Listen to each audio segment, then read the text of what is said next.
Alors là on est sur un Feeling 850, le monsieur a un moteur qui est complètement qui est plus trop fonctionnel quoi, qui fuit l'huile de partout. C'est un bateau qui fait à peu près 8,50 m, un peu moins. Et sur ce bateau, la solution la plus adaptée, c'est de lui poser un pod. Et donc là, on va lui poser un pod 6 Evo, 6 kW de chez Iprop. Donc c'est déjà une belle bête. Hein. C'est déjà un sacré pod, beaucoup de couples. Il y a 2 hélices disponibles, on peut les mettre en hélice classique ou en hélice canard pour les bateaux de course qui veulent aller vite. Avec ce pod, on a l'hydrogénération. Et chez Inav, comme on fait les choses bien, on lui a mis des très grosses rondelles en inox pour bien répartir les efforts et ne pas abîmer la fibre.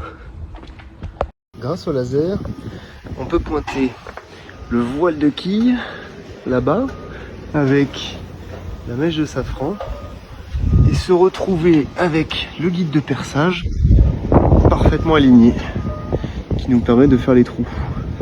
Une fois que le guide de perçage a été mis et qu'on a installé le pod, il est temps de poncer la cale qui est ici, la flappée, pour mettre le pod dans l'axe.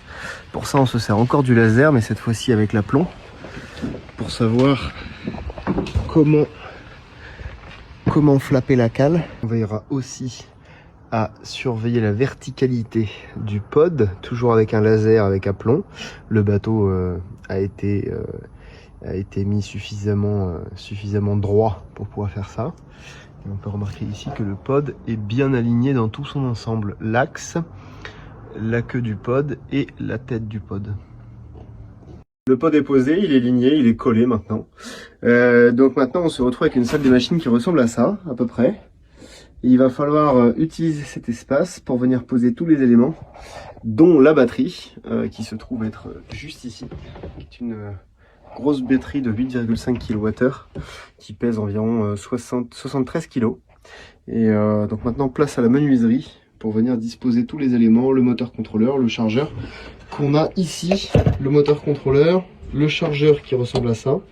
On peut en mettre, c'est un chargeur de 25 ampères, mais on peut mettre 2 chargeurs à couple, on va dire, en parallèle, et pour avoir une charge à 50 ampères. La manette, elle ressemble à ça. L'écran, ici, il se paramètre.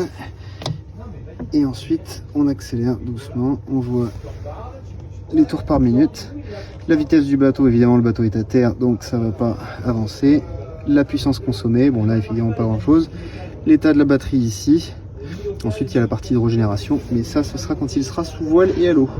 Et on peut accélérer et réduire plus rapidement qu'avec un moteur diesel. Vous voulez savoir le bruit que ça fait? Là, on est à fond. On est hors de l'eau, évidemment, mais on est à fond. Et voilà le bruit que ça fait. Je mettais très silencieux.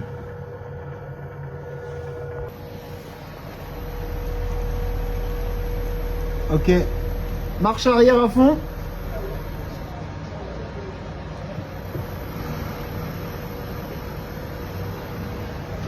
Marche avant à fond. Et ça ne fait pas un bruit.